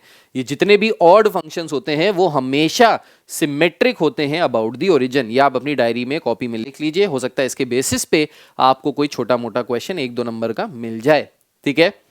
दूसरा फंक्शन का एक एग्जाम्पल लेते हैं। कौन सा फंक्शन? एग्जाम्पल लेते हैं y is equals to x square का। ये सेकेंड एग्जाम्पल ले लेते हैं। अब y is equals to x square का अगर अपन ग्राफ बनाएं तो y is equals to x square का ग्राफ क्या बन जाएगा? y is equals to x square का ग्राफ कुछ इस तरीके से बन जाएगा, राइट? तो अगर हम इसके डोमेन की बात करें, डोमेन का मतलब है x की सारी वैल्यूज, कहां से कहां तक ये x की वैल्यूज रख सकते हैं। तो y is equals to x square मतलब ये फंक्शन है F x is equals to x square, ठीक है? F x is equals to x square, upward parabola. तो अगर हम इसके डोमेन की बात करें, डोमेन का मतलब x की वैल्यू कहां से कहां तक आ सकती है? तो भाई x की वैल्यू माइनस इन्फिनिटी से प्लस इन्फिनिटी तक आ सकती है, तो इसका डोमेन हो गया ऑल रियल। ये मैं आपको ग्राफ से भी समझा दे रहा हूं और वैसे भी बता दे रहा हूं, दोनों तरह से आपको समझ में आ जाए, आपके दिमाग में बिल्कुल क्लियर पिक्चर बैठ जाए, ठीक है? रेंज की अगर बात करेंगे, सो रेंज का मतलब क्या हो गया? y की वैल्यूज कहां से कहां तक मिलेंगी। अब देखिए इसकी जो y की वैल्यू है, ये जो ऊपर की तरफ जा रहा है ना, ऊपर की तरफ जा रहा है मतलब इसकी जो y की वैल्यू है वो हमेशा कैसा है? ये पॉजिटिव y एक्सिस की तरफ, पॉजिटिव इन्फिनिटी की तरफ तो जा रहा है, लेकिन नेगेटिव वैल्यूज नहीं दे रहा। अगर ये नेगेटिव वैल्यूज नहीं दे रहा, हम इसको ऐसे लिख सकते हैं r प्लस का मतलब है all positive real numbers union 0। ये है इसका रेंज, मतलब all positive real numbers including 0। हम इसको ऐसे भी लिख सकते हैं कि इसका जो रेंज है that is 0 to infinity. Infinity हम कभी भी क्लोज ब्रैकेट में नहीं लगते हैं, लेकिन 0 हो सकती है वैल्यू, सो इसका जो रेंज हो गया वो हो गया 0 से लेके इंफिनिटी। तो इसकी रेंज हम 0 से इंफिनिटी भी लिख सकते हैं, हम इसकी रेंज लिख सकते हैं r प्लस यूनियन 0, मतलब all positive real numbers including 0। इस तरीके से भी लिख सकते हैं। डोमेन हो गया इसका ऑल रियल। क्लियर है कि नहीं क्लियर है? जल्दी से बताइए, is this clear to each and every one of you, yes और नो? सो यहाँ पे अगर हम देखें f x is equals to x cube which is an odd function जिसका ग्राफ कुछ इस तरीके से बन रहा है। अगर हम इस फंक्शन का डोमेन बताएं तो डोमेन मतलब है x की वैल्यूज। तो x की वैल्यू देखो माइनस इन्फिनिटी से प्लस इन्फिनिटी तक जा रही है, मतलब ऑल रियल। और अगर रेंज की बात बताएं तो रेंज भी माइनस वाई एक्सिस से प्लस वाई एक्सिस तक जा रही है, तो माइनस इन्फिनिटी से प्लस इन्फिनिटी मतलब रेंज भी आ जाएगी ऑल रियल। सो अब एक चीज़ यहाँ से निकल के आती है, जितने भी ऑड फंक्शंस हैं उनकी डोमेन भी ऑल रियल और रेंज भी ऑल रियल। जितने भी ऑड फंक्शंस हैं यानी x to the power 3, x to the power 5, x to the power 7, x to the power 9, ऐसे जितने भी फंक्शन होंगे उनका डोमेन भी ऑल रियल होगा और रेंज भी ऑल रियल होगा। ये कभी कभी जो आपसे वो वाले क्वेश्चन पूछे जाएंगे कंपटीशन में, वहाँ पे आपसे इस तरीके के क्वेश्चन पूछे जा सकते हैं, आप डायरेक्टली आंसर दे सकते हो इस नॉलेज के थ्रू, ठीक है? So I hope this is clear. ये 3 तरीके के फंक्शंस अभी हमने डिस्कस किए। इसके बाद एक और फंक्शन के बारे में बात करते हैं और कुछ फंक्शंस के बारे में बात करते हैं। फोर्थ फंक्शन, सो अगर हमारा फंक्शन दिया है F x is equals to x to the power n, जहाँ पे n एक इवन नंबर है, इवन नेचुरल नंबर, सो अगर x to the power n है, जहाँ पे n एक इवन नेचुरल नंबर है, मतलब 2, 4, 6, 8, 10, 12 इस तरीके से दिया हुआ है, तो जो हमारे ग्राफ बनेंगे ऐसे फंक्शन के, वो ग्राफ कुछ इस तरीके से बनेंगे। या तो एक ऐसे जा रहा होगा, या दो ऐसे जा रहे होंगे ऐसे करके, या ऐसे करके बन रहा होगा, कुछ इस तरीके से ग्राफ बन रहा होगा। सो यहाँ पे जितने भी हमारे function x to the power n के फॉर्म में हैं, जहाँ पे n एक इवन नेचुरल नंबर है, यहाँ पे जो इसका डोमेन आएगा वो तो ऑल रियल आएगा। -x से लेके +x तक जा रहा है तो इसका डोमेन ऑल रियल आएगा। लेकिन जब हम लोग रेंज की बात करेंगे तो रेंज क्या आएगा, r प्लस यूनियन 0, ऐसे भी लिख सकते हैं, या फिर हम इसको ऐसे भी बोल सकते हैं 0 से लेके इन्फिनिटी, 0 से लेके इन्फिनिटी, 0 इंक्लूडेड और इन्फिनिटी ओपन। सो रेंज हम ऐसे भी लिख सकते हैं। सो जितने भी फंक्शन जो हमारे x to the power 2n, 4, 5, 6, 8, 10, 12 मतलब इवन पावर्स में जो हैं, उसका डोमेन हमेशा ऑल रियल होगा, और रेंज जो होगा वो होगा 0 से लेके इन्फिनिटी तक, 0 से लेके इन्फिनिटी तक, या फिर r प्लस से लेके infinity union r plus union 0। इस तरीके से हमारे फंक्शन का रेंज होगा। कहने का मतलब ये देख लो, ये ग्राफ बना हुआ है, ठीक है। सो ये बेसिक चीज यहाँ पे आपको पता होनी चाहिए, ठीक है।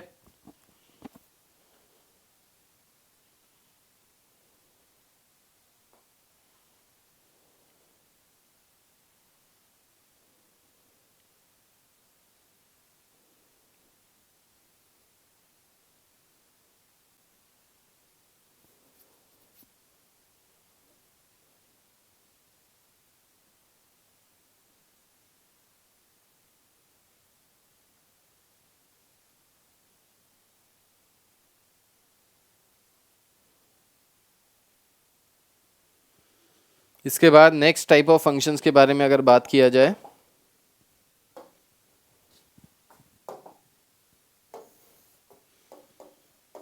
लेट्स से बात किया जाए f(x) is equals to square root of x। Square root of x का मतलब क्या हो गया, रूट फंक्शन। सो अगर हम यहाँ पे स्क्वायर रूट ऑफ x की बात करें, या इर्रेशनल फंक्शन, इसको हम इर्रेशनल फंक्शन बोलते हैं, इसकी अगर हम बात करें, सो रूट x का ग्राफ कैसे बनेगा, देखिएगा, समझिएगा। सो एक्स स्क्वायर का ग्राफ ऐसे बनता है, ऐसे ऐसे ऐसे ऐसे ऐसे ऐसे ऐसे ऐसे ऐसे ऐसे, ये ग्राफ बनता है एक्स स्क्वायर का, ऊपर की तरफ व्यू जो भी हमने बनाया था। रूट एक्स की अगर हम लोग बात करेंगे, स्क्वायर रूट एक्स की अगर हम लोग बात करेंगे, ठीक है। सो रूट फंक्शन की अगर हम लोग बात करेंगे तो रूट फंक्शन को कैसे ड्रॉ करते हैं, तो स्क्वायर रूट फंक्शन में देखिए रूट एक्स, एक्स की जगह कौन कौन सी वैल्यूज डाल सकते हैं, वो इसका डोमेन हो गया। अब यहाँ से देखो डोमेन और रेंज बिल्कुल क्लियर हो जाएगा, अच्छे से समझना।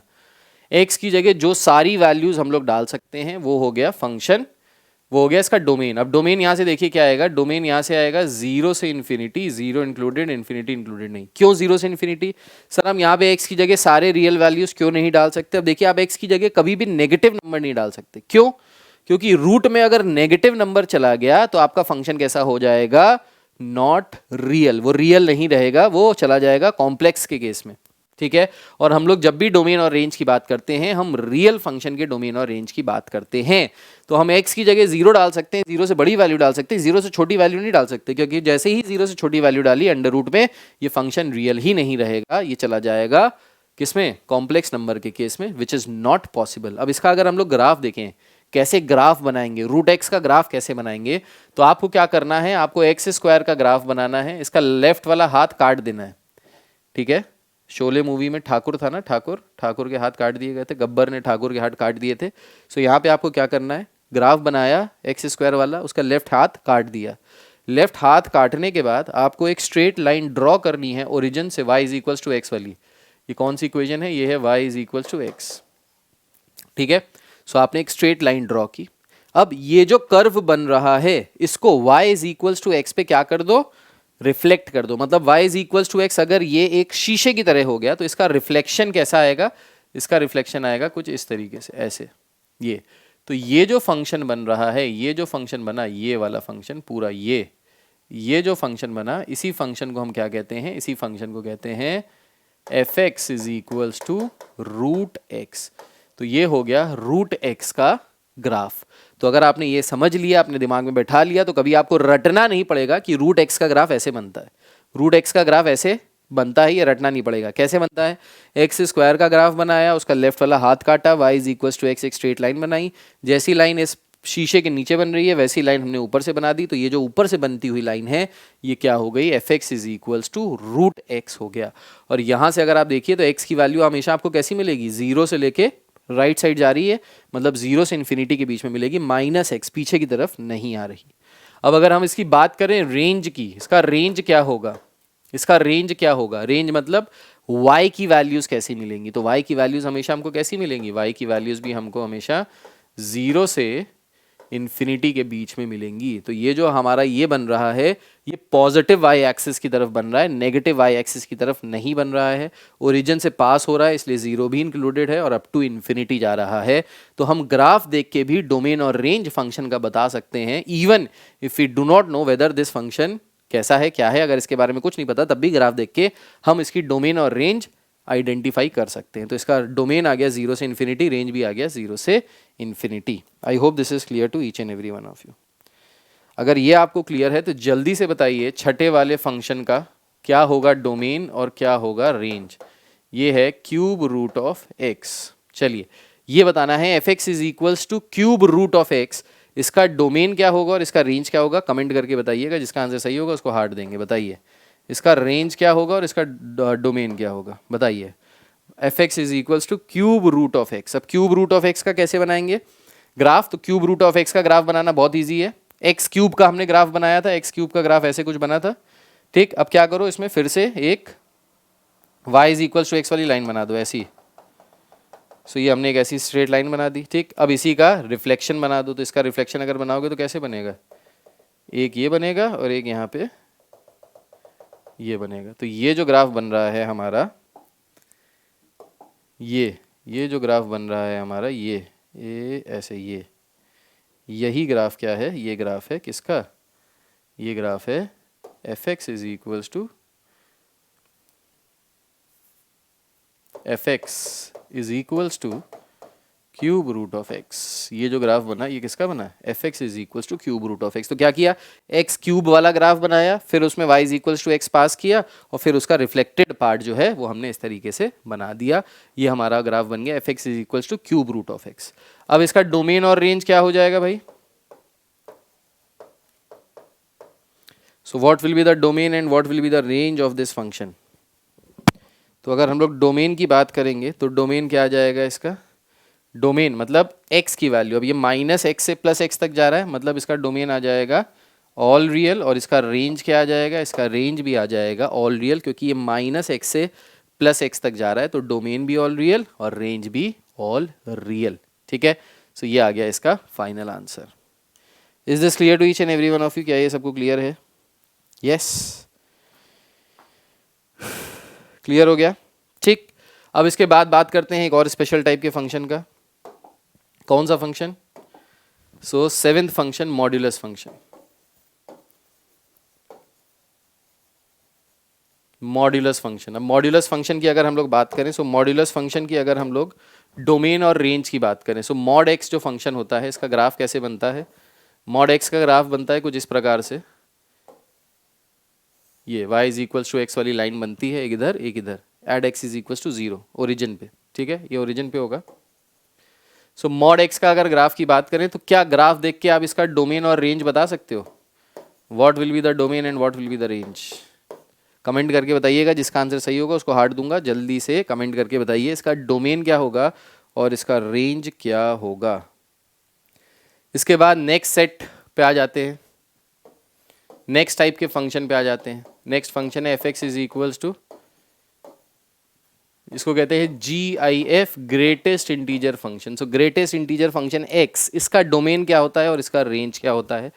सो डोमेन का मतलब है x की जगह कौन कौन सी वैल्यूज रख सकते हैं, तो भाई x की जगह आप कोई भी वैल्यू रख सकते हो, कुछ भी रखो, आंसर हमेशा बढ़िया आएगा, कुछ भी आ सकता है। लेकिन जब हम लोग रेंज की बात करते हैं, इसका रेंज क्या आता है, तो इसका रेंज आता है सिर्फ इंटीजर के फॉर्म में। ये होता क्या है, बेसिकली होता ये है कि अगर हम x की जगह कोई भी वैल्यू पुट करें, लेट्स से 2.999, तो इसका आउटपुट आ जाएगा 2 के बराबर। ये करता क्या है, ये करता ये है कि ये जो भी नंबर दिया होता है उसको नियरेस्ट स्मॉलेस्ट इंटीजर के फॉर्म में आउटपुट देता है, नियरेस्ट स्मॉलेस्ट इंटीजर के फॉर्म में आउटपुट देता है। कैसे? सो जैसे अभी हमने नंबर लिया 2.99999, अब 2.99999 यहाँ पे कहीं पे आएगा, ठीक है, 2.99999। अब इसके आजू बाजू में देखो नियरेस्ट इंटीजर्स कौन कौन से हैं, तो एक इंटीजर है 2, एक इंटीजर है 3। ये ग्रेटेस्ट इंटीजर फंक्शन जो है वो आउटपुट देता है in the form of nearest integer and that is smallest nearest integer. तो 2 और 3 में छोटा क्या है? 2 और 3 में छोटा है 2, तो आउटपुट क्या देगा? 2। अगर हमको इनपुट दिया होता लेट्स से 1.00001, तो आउटपुट क्या देता है? ये आउटपुट देता 1। अगर हमको इनपुट दिया होता लेट्स से -3.22222, तो इनपुट क्या देता है? ये क्या आता है इनपुट यहाँ से? सो -3.22222 का इनपुट जो आता, आउटपुट जो आता, वो आउटपुट आता -4 के बराबर। अब यहाँ पे हो सकता है आपको कन्फ्यूजन हो जाए, सर -4 कैसे सर? सो देखिए -3 और -4 के बीच में कहीं पे आएगा -3.22222। अब इसके सबसे नज़दीक में 2 इंटीजर्स हैं -3 और -4। मैंने बोला ये जो आउटपुट देता है वो नियरेस्ट स्मॉलेस्ट इंटीजर के फॉर्म में आउटपुट देता है। सो नियरेस्ट इंटीजर में -3 और -4 2 ऑप्शन है, इन दोनों में से छोटा नंबर कौन सा है? -4। तो इसका आंसर क्या आएगा? -4 के बराबर। ये होता है आपका greatest integer function. So greatest integer function के केस में जो भी आपके आउटपुट्स आते हैं वो हमेशा इंटीजर के फॉर्म में आते हैं, इसलिए इसका रेंज जो होता है वो इंटीजर के फॉर्म में होता है, लेकिन इसका जो डोमेन होता है वो ऑल रियल नंबर के फॉर्म में हो सकता है। यहाँ पे आप -∞ से लेके +∞ तक कोई भी वैल्यू इनपुट कर सकते हो। तो x की जगह डोमेन हो गया ऑल रियल, लेकिन जो इसका रेंज हो गया वो z के बराबर हो गया, दैट इज इंटीजर के फॉर्म में। क्लियर है भाई? Is this clear? ठीक है। अब इसी में अगर हम देंगे पाई, अगर ग्रेटेस्ट इंटीजर फंक्शन में हम वैल्यू रखें पाई की, तो पाई की वैल्यू क्या देगा? आउटपुट क्या देगा? सो पाई का मतलब हो गया 3.14 समथिंग ब्ला ब्ला ब्ला ब्ला होता है, तो ये आउटपुट में क्या देगा? ये आउटपुट में देगा 3 के बराबर। अगर इस ग्रेटेस्ट इंटीजर फंक्शन में हम रख दें एक्सपोनेंट e, तो e की वैल्यू होती है 2.7 समथिंग समथिंग समथिंग समथिंग, तो 2.7 समथिंग समथिंग समथिंग समथिंग का आउटपुट क्या दे देगा? ये आउटपुट दे देगा 2 के बराबर। अगर ग्रेटेस्ट इंटीजर फंक्शन में हम रख दे पाई स्क्वायर, तो आउटपुट क्या दे देगा? Pi square. पाई स्क्वायर मतलब 3.14 का स्क्वायर, 3.14 का स्क्वायर मतलब 9 पॉइंट समथिंग, तो आउटपुट क्या दे देगा? ये आउटपुट दे देगा 9 के बराबर। समझ रहे हो? क्लियर हो रहा है? कोई दिक्कत परेशानी तो नहीं? अगर हम बोलें ग्रेटेस्ट इंटीजर फंक्शन में इनपुट आ रही है वैल्यू π/2, सो π/2 का मतलब क्या हो गया? 3.14 का आधा 1.5 समथिंग 1.6 समथिंग, 1.6 का मतलब है आउटपुट क्या आ जाएगा? आउटपुट आ जाएगा 1 के बराबर में। सो ये बेसिक कॉन्सेप्ट्स अगर आपको GIF के क्लियर होंगे, तो GIF से रिलेटेड अगर आपके पास कोई क्वेश्चन आया तो आपको कोई दिक्कत परेशानी नहीं आने वाली है, दिक्कत नहीं आएगी, परेशानी नहीं आएगी। ठीक है? क्लियर है? ठीक है। अब एक चीज़ और याद रखिएगा, हमेशा हमेशा हो सकता है इस पे क्वेश्चन आ जाए, मैं बार बार कह रहा हूँ, जो भी चीज़ें मैं बता रहा हूँ सब इंपॉर्टेंट बता रहा हूँ। जब भी हम ऑड फंक्शन की बात करते हैं, ऑड फंक्शन के केस में जो फंक्शन होता है this is always symmetrical about origin. जितने भी ऑड फंक्शंस होते हैं वो सिमेट्रिकल होते हैं अबाउट ओरिजिन। मैंने ग्राफ बना के भी आपको दिखा दिया, शो कर दिया। और जितने भी इवन फंक्शंस होते हैं, even functions, they are always symmetrical about y axis. ये हमेशा y एक्सिस के सिमेट्रिकल होते हैं। जैसे y एक्सिस के दाएं साइड पे वैसे ही y एक्सिस के बाएं साइड पे। तो अगर ये y एक्सिस है, ये आपका fx is equal to x square का फंक्शन है, तो अगर आप y एक्सिस को शीशा माने तो ये इस शीशे में इसका क्या मिलेगा? आपको रिफ्लेक्शन मिलेगा। This is symmetrical about y axis. ये y एक्सिस के अलॉन्ग सिमेट्रिकल होते हैं इवन फंक्शन। अब इवन फंक्शन में एक्स स्क्वायर आ सकता है, x⁴ आ सकता है, x⁶ आ सकता है, x⁸ आ सकता है, x⁻10 आ सकता है, ये सब इवन फंक्शन। ऑड फंक्शन में क्या हो गया? ऑड फंक्शन में x, x³ x⁵, x�7, x�9, x⁻111 कुछ भी आ सकता है। सो ये हो गया आपका ऑड फंक्शन। इसी के बेसिस पे एक CFQ भी हमारे ISC में दिया था इस बार। फंक्शन दिया था fx is equals to x⁵ plus x�7। Statements में कह रहा था, कुछ स्टेटमेंट्स दी थी, कह रहा था इनमें से कौन सी स्टेटमेंट ट्रू है। तो एक स्टेटमेंट उसने दी थी कि जो फंक्शन है वो ऑड फंक्शन है, तो ये ट्रू था। फिर दूसरी स्टेटमेंट दी थी कि the function is the function is symmetrical about origin. तो देखो ये भी एक ऑड फंक्शन है, ये भी एक ऑड फंक्शन है, ऑड फंक्शन का सम भी ऑड फंक्शन ही होगा, तो ये सिमेट्रिकल अबाउट ओरिजिन होगा। तो उसके दोनों आंसर सही थे कि ये ऑड फंक्शन भी है और सिमेट्रिकल अबाउट ओरिजिन भी है। तो जो भी ऑड फंक्शन होता है वो सिमेट्रिकल होता है अबाउट ओरिजिन, ये दिमाग में बैठाना है। जितने भी इवन फंक्शंस होते हैं वो सिमेट्रिकल होते हैं अबाउट दी वाई एक्सिस के अलॉन्ग सिमेट्रिकल होते हैं। ठीक, अब आ जाते हैं कुछ पर्टिकुलर फंक्शंस के डोमेन और रेंज कैसे फाइंड आउट करते हैं उसके लिए। सो अगर आपको फंक्शन दिया है 1/x - a के बराबर, तो इसका अगर हमको डोमेन निकालना है तो इसका डोमेन क्या आ जाएगा। सो 1/x - a का अगर हमको डोमेन निकालना है तो डोमेन किसके बराबर आएगा, तो देखिए कैसे निकालेंगे। इसका जो डोमेन आएगा वो आ जाएगा all real numbers accept a। कैसे निकाला सर आपने। सो याद रखिएगा जब भी हम डोमेन की बात करते हैं, फंक्शन हमारा रियल कब नहीं होता है, फंक्शन हमारा रियल तब नहीं होता जब अंडर रूट में नेगेटिव आ जाए या फ्रैक्शन में जीरो आ जाए, समथिंग अपॉन जीरो आ जाए। अगर ये दोनों कंडीशन कहीं से भी आ जाती हैं तो फंक्शन हमारा कभी भी नॉट रियल होगा, कभी भी रियल नहीं होगा। अब डोमेन की अगर बात की जाए, x की वैल्यू क्या क्या हो सकती है। सो अगर हमारा फंक्शन दिया है f(x) = x - a, इसकी डोमेन की अगर बात की जाए तो x - a जो ये इसका डिनोमिनेटर है वो कभी भी जीरो नहीं हो सकता। x - a cannot be equal to zero. यहाँ से क्या आ जाएगा, यहाँ से हम लिख सकते हैं x cannot be equal to a। ये यहाँ पे कंडीशन आई तो इसका मतलब है हम x की जगह कोई भी रियल वैल्यूज रख सकते हैं एक्सेप्ट a को छोड़ के कोई भी रियल वैल्यू रख सकते हैं। ये आ गया पहले टाइप का फंक्शन। दूसरे टाइप का फंक्शन हो सकता है इस प्रकार से √(x - a)। अगर इस तरीके का आपको फंक्शन दिया है, इसका डोमेन बताना है, तो कैसे डोमेन बताएंगे। तो इसका डोमेन यहाँ पे क्या हो सकता है भाई, तो इसका डोमेन यहाँ पे हो जाएगा, क्या हो जाएगा। अब देखिए अंडर रूट में x - a है, अंडर रूट में x - a का मतलब है x - a is always greater than equal to zero, क्योंकि अंडर रूट में नेगेटिव नहीं आ सकता, मतलब ये जीरो से तो छोटा नहीं हो सकता, ये जीरो हो सकता है या जीरो से बड़ा हो सकता है। इस a को इधर भेज दीजिए तो ये क्या आ जाएगा, x is greater than equal to a। So x is greater than equal to a का मतलब क्या आ गया, x is greater than equal to a का मतलब आ गया कि जो x की वैल्यू होगी वो a से के बराबर होगी या a से बड़ी होगी, ये इसका डोमेन आ जाएगा। ठीक है, सो यहाँ से इसका डोमेन क्या आ गया, x is greater than equal to a। So x is greater than equal to a का मतलब हो गया इसका जो डोमेन आएगा, इसका जो डोमेन आएगा वो डोमेन कितना आ जाएगा, a से लेके इन्फिनिटी तक, a से लेके इन्फिनिटी तक, a से लेके इन्फिनिटी तक आ जाएगा। कैसे a से लेके इन्फिनिटी तक आएगा, मैं आपको एक एग्जांपल देता हूँ। इसका एग्जांपल देखिए यहाँ पे। सो अगर हमको एक फंक्शन दिया है f(x) is equals to √(x - 3), इसका डोमेन निकालना है, तो कैसे डोमेन निकालेंगे। अब x - 3 है, इसका अगर डोमेन निकालना है, सो डोमेन निकालने के लिए कैसे निकालेंगे, x - 3 should always be greater than equal to 0, so x should be greater than equal to 3, ये आ जाएगा राइट। अब x is greater than equal to 3 का मतलब क्या है, या तो x 3 है या 3 से बड़ा है, तो डोमेन क्या आ जाएगा, या तो 3 है या 3 से बड़ा है, क्योंकि इक्वल टू का साइन भी है इसलिए क्लोज ब्रैकेट और इन्फिनिटी पे ओपन ब्रैकेट। देखो यही आ रहा है, अगर x - a अंडर रूट में दिया है तो इसका डोमेन क्या आ जाएगा, a से लेके इन्फिनिटी, आंख बंद करके आप लिख सकते हैं।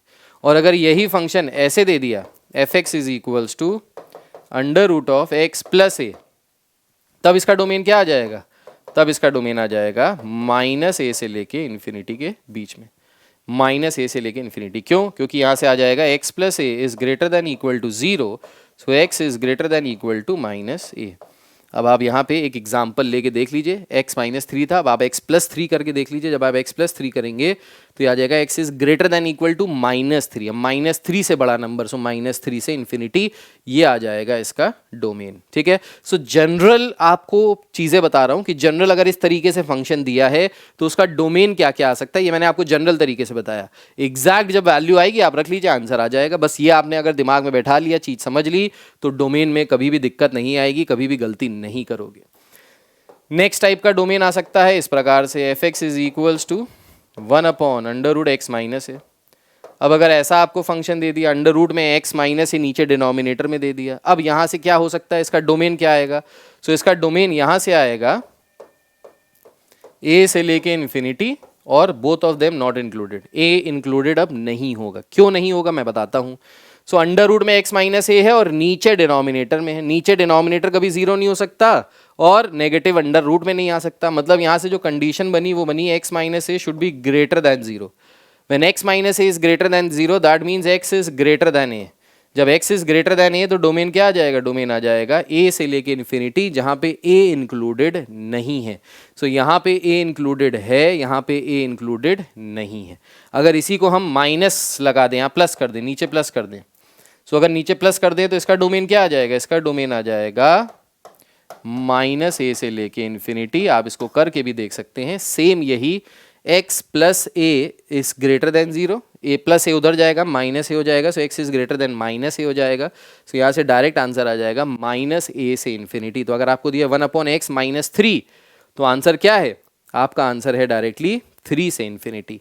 और अगर आपको दिया है x प्लस 3 तो आंसर क्या है, माइनस 3 से इन्फिनिटी। आंख बंद करके कान बंद करके बिना दिमाग लगाए भी आप आंसर इसका दे सकते हो अगर आपने ये चीज़ यहाँ से बेसिक चीज़ समझ ली तो। दैट्स इट, आराम से कर सकते हो। जैसे आपको एक एग्जांपल देता हूँ, आप वहाँ से बताइए क्या आएगा आंसर। सो अगर आपको एक फंक्शन दिया है f(x) is equals to under root of 3x minus 2 और आपसे कह रहा है find the domain of the function, find the domain of the function. एक चीज़ और बताना भूल गया आपको, एक चीज़ जो बताना भूल गया वो बताना ये भूल गया कि जब मैं आपको बता रहा था 1 ऑन 2 वाले फंक्शन, टाइप्स ऑफ फंक्शन में मैंने आपको ऑन 2 वाले फंक्शंस बताए थे ना, हाँ ऑन टू, सर्जेक्टिव फंक्शन या ऑन टू फंक्शन। अब सर्जेक्टिव फंक्शन और ऑन टू फंक्शन को भी ग्राफ के थ्रू चेक किया जा सकता है कि कोई फंक्शन ऑन टू फंक्शन है या नहीं है।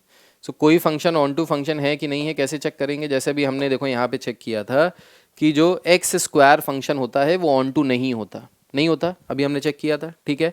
एक्स स्क्वायर का अगर ग्राफ बनाए तो अभी मैंने डोमेन और रेंज में आपको ग्राफ बनाना सिखाया, एफ एक्स स्क्वायर का ग्राफ ऐसे बनता है। अगर एक्स स्क्वायर का ग्राफ ऐसे बनता है तो हम कैसे चेक कर सकते हैं using the graph whether the function is onto और नॉट, कोई फंक्शन ऑन टू है कि नहीं है। इसके वो चेक करने के लिए हम क्या करते हैं, we draw a line which is parallel to the x axis. Now if this line cuts the graph at more than 1 point, अगर ये लाइन किसी भी ग्राफ को एक पॉइंट से ज्यादा पॉइंट्स पे कट करे तो फंक्शन ऑन टू नहीं है, वरना फंक्शन ऑन टू है। जैसे f x is equal to x square का ग्राफ बनाया और हमने यहाँ से एक लाइन बनाई which is parallel to the x axis, ये एक जगह पे नहीं दो जगह पे कट कर रही है, ये फंक्शन ऑन टू नहीं है। अगर हम ऑड फंक्शन की बात करें, लेट्स से अगर हम बात करें f x is equal to x cube की, क्या ये फंक्शन ऑन टू होगा कि नहीं होगा, क्या ये फंक्शन ऑन टू होगा कि नहीं होगा। हम कैसे चेक कर सकते हैं, हम डायरेक्ट ग्राफ से चेक कर सकते हैं। अभी मैंने आपको ग्राफ बनाना सिखाया, सो इसका अगर ग्राफ बनाएंगे ऐसे ग्राफ बनेगा। अब यहाँ पे एक लाइन बनाइए which is parallel to the x axis, चाहे नीचे बनाइए चाहे ऊपर बनाइए, ये लाइन ग्राफ को सिर्फ एक ही पॉइंट पे कट कर रही है। सो इसका मतलब है ये फंक्शन कैसा है, ये फंक्शन ऑन टू फंक्शन है। सो कहने का मतलब ये है अगर आपने ग्राफ बनाना सीख लिया तो ग्राफ की हेल्प से ही आप ये बता सकते हो कि फंक्शन ऑन टू होगा या फंक्शन ऑन टू नहीं होगा। अब इसी बात पे जल्दी से बताइए कि जो मॉड्यूलस फंक्शन होगा, modulus function f x is equals to mod x minus 3, let's say this is the function, क्या ये फंक्शन ऑन टू फंक्शन होगा या नहीं होगा, कमेंट करके नीचे बताइएगा। जिसका आंसर सही होगा उसको हार्ट दूंगा।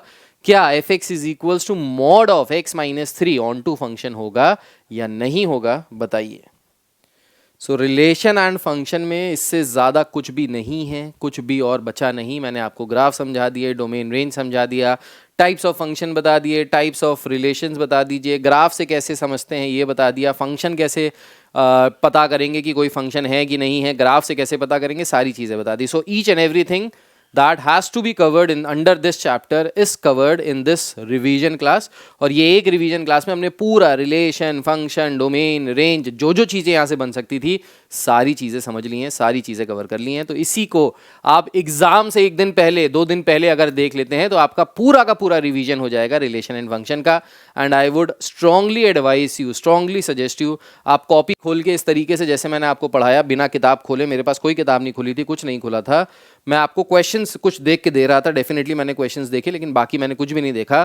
तो इस तरीके से आपके कॉन्सेप्ट्स आपके दिमाग में होने चाहिए कि आप कॉपी खोलिए, लिखते चले जाइए, और अगर सारे कॉन्सेप्ट्स आप एक बार में लिखते चले जा रहे हैं, चीज़ें करते चले जा रहे हैं, तो डेफिनेटली वो चैप्टर, वो पर्टिकुलर कॉन्सेप्ट आपके दिमाग में बैठ चुका है और वो बेहतरीन तरीके से रिवाइज हो चुका है। फिर करना क्या है, सिर्फ क्वेश्चंस करने हैं, क्योंकि कॉन्सेप्ट तो आपके दिमाग में है ही।